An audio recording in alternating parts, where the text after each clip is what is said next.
Iba't ibang tricks ng samahan ng mga skateboarders sa Partido area ng Camarines Sur ang bumida sa National Go Skateboarding Day, June 21.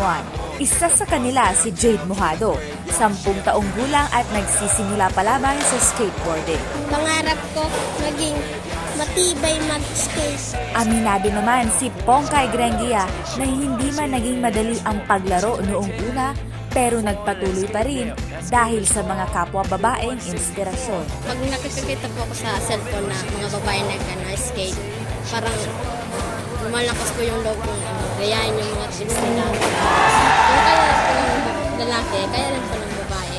Sumemplang man daw o masugatan, ayos lang. Try lang po kahit masaktan. Kahit pagod po, pag naano ko po yung tricks, parang nawala na yung pagod. Kahit magkasugat-sugat pa, gagawin na yung trick na yan para makuha lang. Para sa kanila, hindi basta laro ang skateboarding, kundi isang sports na nakapagpabago ng kanilang buhay. Makaiwas sa bisyo, nakakalimot sa mga problema, sarap sa feeling, napakasarap.